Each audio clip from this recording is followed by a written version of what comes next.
Enjoy this ministry clip by our brother Aaron Hill from this past Sunday night. Be blessed.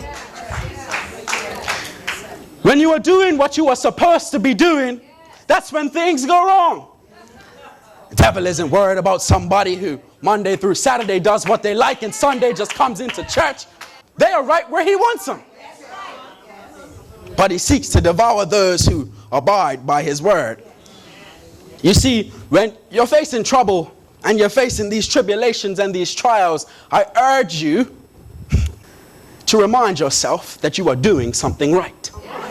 For if you were doing what the devil wanted you to do, everything would be fine. You ever say, why this person, they're not doing what they're supposed to be doing. Why this person's got everything they desire? The grass ain't greener on the other side. And sometimes it may be. But are you prepared to pay that water bill?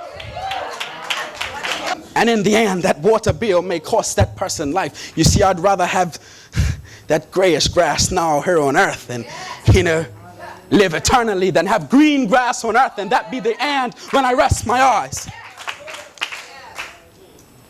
We need to understand that the things we may be called to endure may not be over in an hour, nor in a day. Some people, for God's own reason, are given thorns, or rather allowed thorns and allowed buffetings that seem to endure for years. You may ask why. We may find some answers, but it will only be in eternity that we will understand all the reasons of why some things came to pass. I said that to encourage you.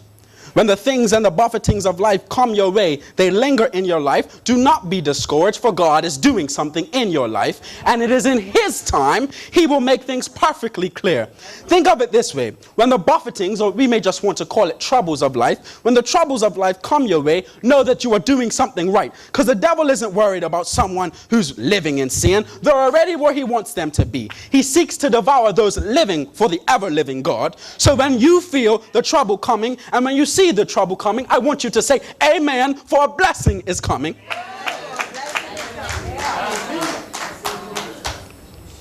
Point number 2, the purpose.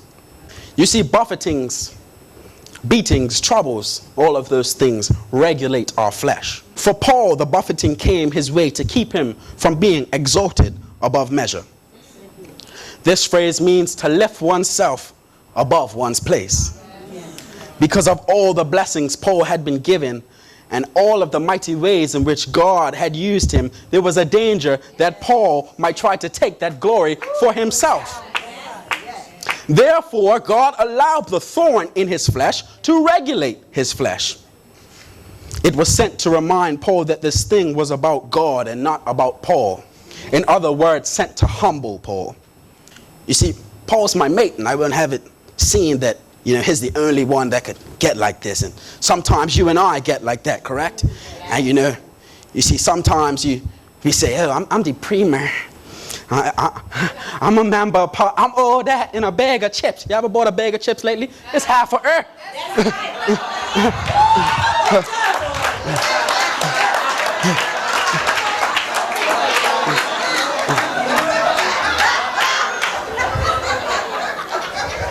Sometimes we exalt ourselves beyond measure. Sometimes we think, oh, well, I'm the president of the PTA. So, I'm all that. And we look at ourselves sometimes, and it happens to me. I wear my 3-piece suit, and I say, oh, sliced bread, me, well, great. And I'm like, no. It is sent to regulate our flesh. We can get cocky sometimes, and that's why these things are allowed to come into our lives.